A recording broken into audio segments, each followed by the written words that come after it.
welcome to City Breaks Bath, Episode 3, In and Around the Abbey.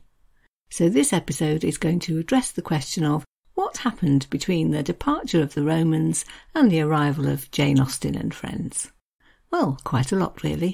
Not going to go into massive detail, but would like to have a look at what Bath was like in the Middle Ages and what traces you can see of that period in the city today. Quite a lot of the episode will be focusing on the Abbey, which I'm sure anybody who goes to Bath is going to want to have a look round. So we'll have a look at some of the stories behind that, and also a brief reference to some of the streets just round the Abbey where you can find traces of Bath from the Middle Ages, the narrow streets, little traces of the market, the grounds of the Abbey supervised by the monks, etc. There's absolutely no doubt that all of this is dominated by one thing today, and that is Bath Abbey. That glorious uplifting building which dates from the very beginning of the 16th century. So let's start with a little bit of a history of that. It is in fact important to know that what you're looking at there is actually the third incarnation, if you like, of an abbey on this site, or a great church on this site, because in the 8th century, 781 to be precise, there was a Saxon abbey. In 1107 the Normans built a big new cathedral, and in 1499 the version that we see today was begun. So there have been over 12 centuries of Christian worship right here. Perhaps the most important early date, apart from the building of the original Saxon abbey, is 973, because that was the year in which one King Edgar was crowned. And that was important not just for Bath, but actually for the whole of England. He was in fact named the first king of all England. And it was here in Bath, so not in London, not in Canterbury, not in York, but here in Bath that he was crowned. A splendid and hugely important event which actually has had repercussions ever since, all down the centuries, as I think I should explain. So there are two things that made Edgar's coronation really important. The first one is he was the first king of all England, so until then there had been different rulers in Wessex, in Mercia, in Northumbria, and Edgar's coronation was seen as the occasion when hopefully those three areas were going to come together, unite as England, and hopefully stop fighting each other in quite such a drastic way. And the second important aspect is the very close involvement of the church. Not one but two archbishops attended, so Archbishop Dunstan from Canterbury and Archbishop Oswald from York, their joint attendance serving as a sign to everybody that both those areas of the country were behind this king. And the ceremony which they devised was very religious in content, much more so than previous coronations had been. So the message being sent was that this king had been divinely chosen, he was blessed, and that would be reflected in the service. And they chose an auspicious date, Whit Sunday. And just to give you a flavour of the occasion, here's a description which comes from A Traveller's History of Bath, written by Richard and Sheila Thames, which tells us exactly what happened. Quote, "The king entered Bath's Abbey church, already wearing his crown, and laid it aside as he knelt at the altar. Dunstan then led the singing of the Te Deum, at the end of which all the assembled bishops of England raised the king from his knees.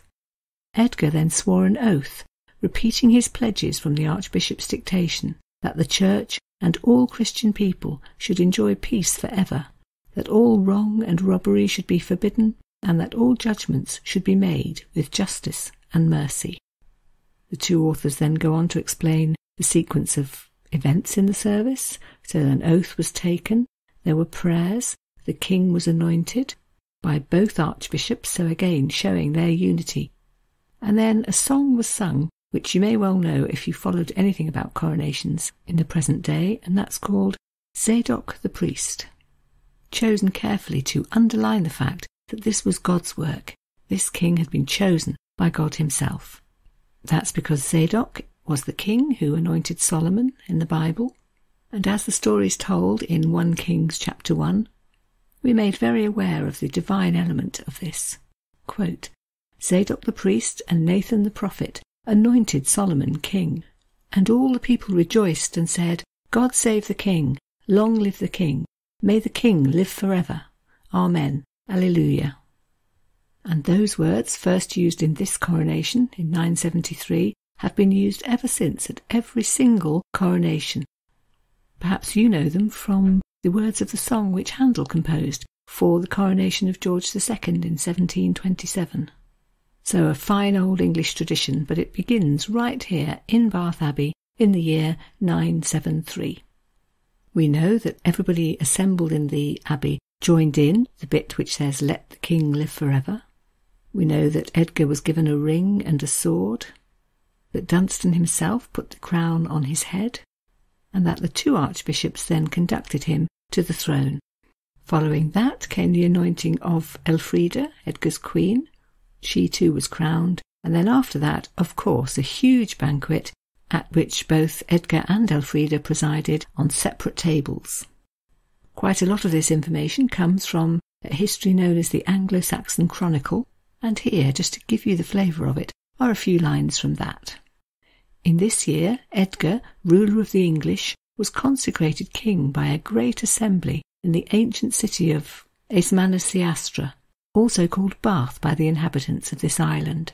On that blessed day, called and named Whit Sunday by the children of men, there was great rejoicing by all. As I have heard, there was a great congregation of priests and a goodly company of monks and wise men gathered together. So do think of that when you're in the abbey, remembering, of course, that it wasn't in the abbey that you're in, it was in its predecessor but one, the Saxon Abbey, built in the 8th century. And it's important to stress that much of the content of that ceremony, newly devised for Edgar, has in fact been used in every single coronation since, right up to and including the 1953 one for the present Queen Elizabeth II. And as I think I mentioned in the introductory episode, 20 years after her coronation in 1973, Queen Elizabeth herself attended a service in the Abbey to mark the 1,000 years since that original coronation using this format, commemorating, if you will, 1,000 years of history, and reminding us of the importance of the city of Bath all those centuries ago. So then, Edgar, what kind of king did he make? It's interesting to know that he's been known in history as Edgar the Peaceful, perhaps because he was the king whose coronation united the country. And although he actually only reigned for another 2 years after his coronation, he's credited with having set up the idea of law courts in England, and we know too that he was very interested in monasteries. You can tell from the service that he was a great ally of the Archbishop of Canterbury, Dunstan, and Edgar too played his part to make the monasteries more significant. Someone who remembered him was King Canute, crowned in the 11th century, who said at the time, quote, "It is my will that all the nation, ecclesiastical and lay, shall steadfastly obey Edgar's law."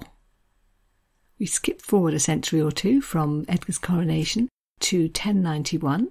That's an important date for Bath, because that was the year when Bath was transferred from royal possession to an episcopal possession, so the importance of the church becoming much more.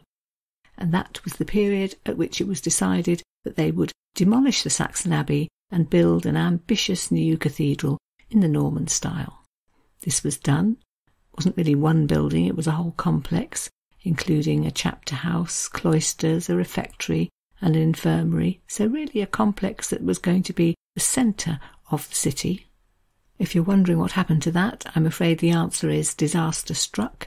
In 1137 it was badly damaged by fire, and then there were various reasons why action wasn't taken, not least, for example, the Black Death in 1348. Dealing with the plague didn't leave time to think about rebuilding the church, and it gradually fell into disrepair, until the next key date, 1499, in the reign of Henry VII, when the bishop, Oliver King, had a dream, and a dream which led to action. So it's said that he saw angels on a ladder connecting heaven to earth. The dream had the Holy Trinity in it, and it had an olive tree with a crown resting on it. And Bishop Oliver looked at this and thought, that's a message to me. My name is being referenced. And he saw this as a message from heaven telling him that it was his task to restore the cathedral. Oliver did as asked. Henry VII supported him, In fact, Henry VII sent some of his master masons down from London to work on the project, and they were very much the best in their category. They'd already worked on Henry VII's chapel in Westminster Abbey. They had designed St George's at Windsor and Corpus Christi College in Oxford. And so it was that the new abbey was built, largely the beauty that you still see today. But that was by no means the end of the story, because although it had only been begun in 1499, only 40 years later came the dissolution of the monasteries. Henry VIII's quarrel with the church, desire to reduce its power, which caused so much destruction all over the country. We have an actual date, 27th of January 1539. That's when the two royal commissioners came to Bath. A pair of lawyers, apparently, so they were always going to win the argument. And sure enough, they were able to find fault and decree that really this community would have to be broken up. There were abbeys and communities of monks who fought against this. I'll be telling the story of Abbot Whiting from Glastonbury who lost his life over this very argument, but in Bath there wasn't really so much resistance. It was decided that the monks would be pensioned off. There were records stating that one was given £4, 13 shillings and fourpence, another £9, so done by rank, I think. The prior himself was given £80 and a new house, but it was all pretty relentless. And we have the authors of A Traveller's History of Bath to thank for this detail, which explains exactly what happened. Quote, "The Crown disposed of the Abbey's lands. The Abbey Church was offered to the citizens of Bath for £333, 6 shillings and 8 pence. When they failed to buy it, it was sold to one Humphrey Collis of Taunton. He stripped the lead off the roof and demolished the roof of the nave, and in 1543 sold it to Matthew Colthurst, the MP for Bath." So that was it, finished, gone. Although in fact, as it turned out, not for all that long, because in the reign of Henry's daughter, Elizabeth I, their luck changed. Elizabeth was very keen to have the monastery renovated and brought back into use as a church. She underlined this by fundraising herself to help pay for it, and in fact by visiting Bath. She arrived in 1574 and therefore gave the project some impetus. The Queen wanted it done, and done it was, although it took apparently about 45 years. There were other major reconstructions in later periods, in the Victorian era, for example, and in 1927 when a war memorial chapel was added. And in fact, today the Abbey isn't standing still. They are running their Footprint project, which is going to restore the Abbey's flooring, which apparently is collapsing, and, excitingly, and going all the way back to the engineering prowess first used by the Romans, they're going to put in a new underfloor heating system, which will use the hot spring waters. So history absolutely coming full circle. The Romans heated their baths and their spa. We're heating our Abbey. How wonderful. So, if you go to visit the Abbey, what is it that you're looking out to see? As usual, I could go through everything in massive detail and you'd probably switch off, so I'm going to pick out just a few highlights to look out for on your way round. Starting, in fact, before you get inside at all, by suggesting that you stand in the paved area in front of the west front of the cathedral and look at the carvings on its facade. Angels clambering up and down ladders, 2 olive trees. All as a reminder of Bishop Oliver's vision, the one which started the whole project. And also before you go in, maybe have a quick look at the 3 big doors on the west front. They're shield-shaped and made of solid oak, and they were put in place about 100 years after the Abbey was originally finished, in memory of one of the bishops of Bath and Wells, one James Montague, who was bishop here between 1608 and 1616. His brother had them made and put in place, and the design, the shield shape, is because they're in the shape of the Montague family arms. So moving inside, you'll probably want to just wander around for a bit and enjoy the beautiful surroundings. But one thing to make towards would be the Edgar window. So that's on the left-hand side, right at the back of the cathedral, a beautiful stained glass window which commemorates the coronation of King Edgar. It shows the 2 archbishops, the one from Canterbury and the one from York, officiating at the ceremony. Edgar himself, of course, wearing the crown, and above him, in Latin, the wording Edgar omni Angli rex. Edgar, Rex, King, omni Angli, of all the English. So really making clear what it was that made his coronation so special. The other fantastically beautiful stained glass window is the one just behind the altar, which is made up of panels, 56 I think in total, which tell the story of the life of Jesus.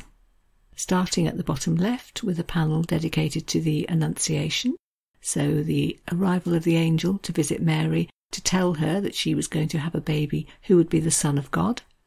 Moving through then many of the events of Jesus' life, ending up with the events of Holy Week, the Last Supper and the Crucifixion, the Resurrection, and the very last panel shows Jesus' ascension into heaven. Just near to the window you might notice two statues, one of St Dunstan, he's the one with a little bird on his shoulder, and another one of Bishop Oliver King holding, of course, an olive branch. Something that's very obvious all round the Abbey are the many, many memorial tablets set in the walls. I think I read that there are more here than in any other church in England except for Westminster Abbey, 641 in total, in fact. Most of them date from the 18th century.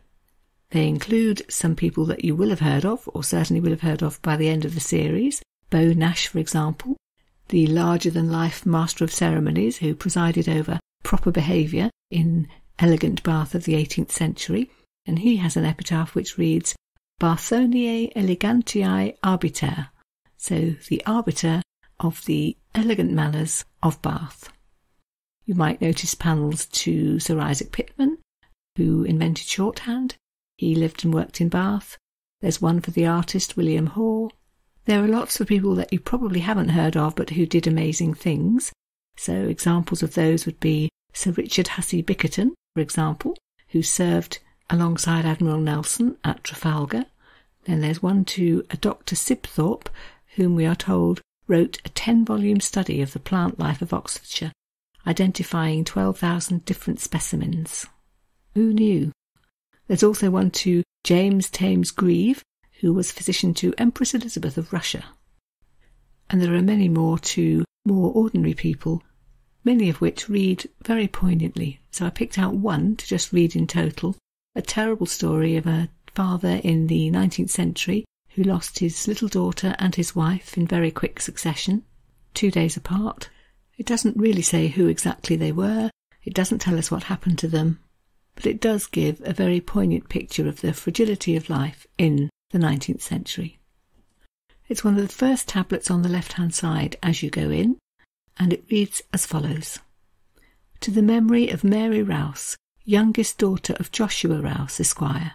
She died on the 20th of January, 1825, in the 9th year of her age. Also to the memory of Anne Elizabeth Rouse, the beloved wife of Joshua Rouse, Esquire, of Blenheim House, Southampton, Hampshire. She died on the 22nd of January, 1825, in the 44th year of her age. The Abbey, of course, has been a working church for centuries, and just to give a flavour of that, I've picked out two little extracts, both written in the 18th century, but which deal with quite different aspects of religious worship. So the first one was written in 1700, and it describes going to divine service, which was very crowded, and the author notes that not everybody was actually paying attention to the service, because this is what was happening instead. Quote, in this time there is more billets doux conveyed to the ladies than notes to desire the prayers of the congregation. So we get the idea that some of the men are passing notes to some of the ladies. And in fact the author goes on to say that he believes, quote, the only saints several came there to adore were the ladies. And by way of example he attaches to his letter one of these little notes and tells us how he came by it. Quote, it was conveyed in a candied orange to a lady in one of the galleries, which she by accident dropped, and I had the fortune to find. So there you are, a little bit of 18th century gossip. And then from 80 or so years later, 1787 in fact, there's a piece from a letter written by Sarah Martha Holroyd describing the fact that the Abbey was running a Sunday school. One particular clergyman was in charge, and after one of the services the children would have their own special service, which she describes as follows. 900 children in perfect order, placed on benches in long rows, so quiet that you could hardly have heard a pin drop while the clergyman was reading. She goes on to describe quite memorably how ragamuffin a lot of these children were and how unusual it was to see them all sitting quietly instead of, as she put it, cursing, swearing and fighting in the streets. But she was very taken with the fact that they did seem to know the service, many of them by heart, and watching this put tears in her eyes. At one instant, without direction to do so, the 900 dropped on their knees and rose again, which showed that they knew what they were about, their little hands lifted up and joined together, looking with such innocent devotion. They sang the psalms, all in time with the organ, by heart, and notwithstanding the number, the sound was neither too loud nor too harsh, but on the contrary, soft and affecting beyond measure. Just a reminder then that the Abbey is more than a beautiful building. It's been the centre of worship in the city for centuries. When you've finished inside, it's nice to look round the surrounding area a little bit, because that is the area that was within the city walls. And just as a flavour of Bath in the 15th century, is a description written by one Thomas Chandler, who was visiting. Quote, "The whole compasses of the city is encircled as by a coronet by a splendid wall, and unless it be surveyed within, all its beauty cannot be beheld.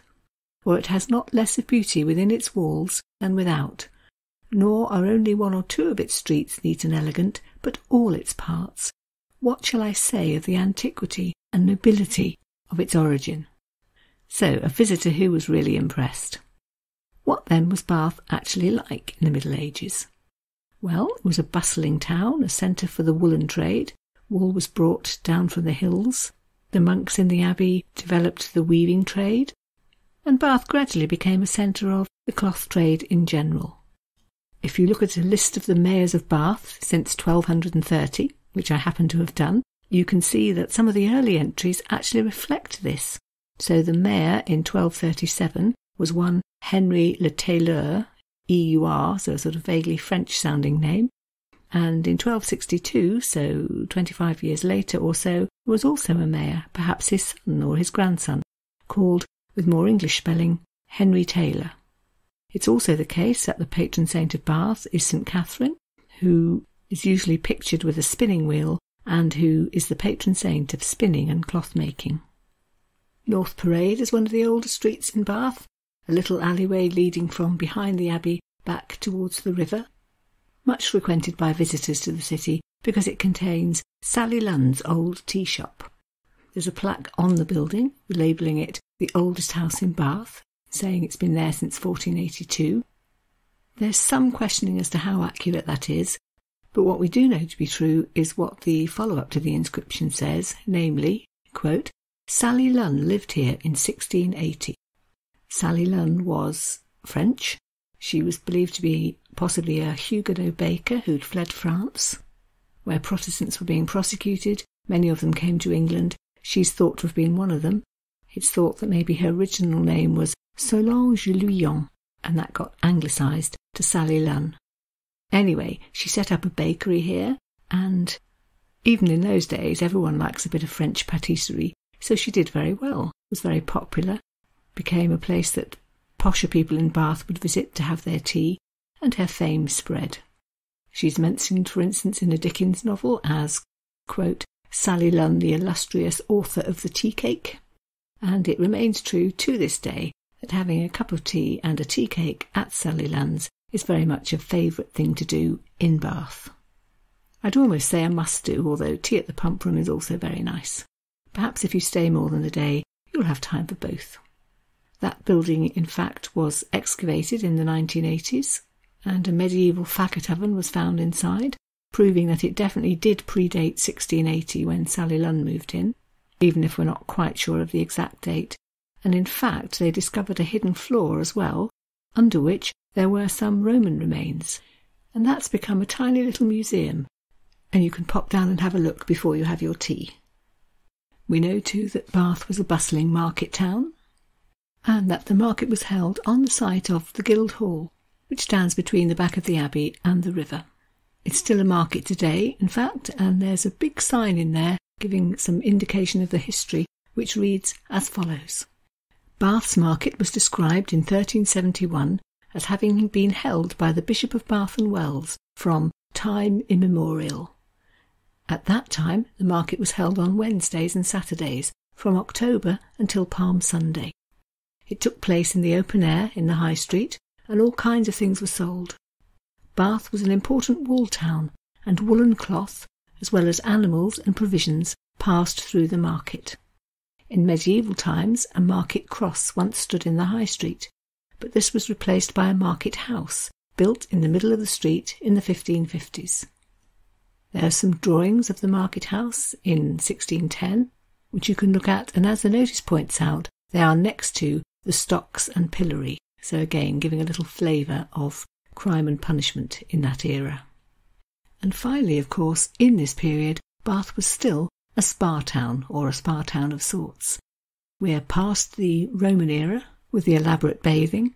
We haven't got to the Georgian era yet, when that's going to absolutely come back into its own, but that's not to say that the citizens of medieval Bath weren't also using, enjoying, profiting from the thermal water and its health-giving properties, which was free to them from the hot springs.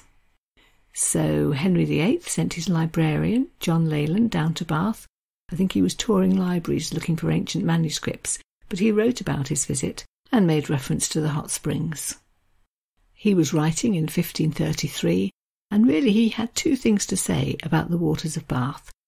The first one was really on the theme of how amazing it was that they were there at all. Quote, "The city of Bath is environed on every side with great hills, out of which come many springs of pure water that be conveyed by divers ways to the city, insomuch that lead being made there, many houses in the town have pipes of lead to convey water from place to place." So he's telling us that even back in 1533, it was a place where many mod cons were provided. But his second point is slightly less attractive. The water, he explained, is rumoured to have healing properties, so that means that unfortunately it attracts a lot of sick people to the city.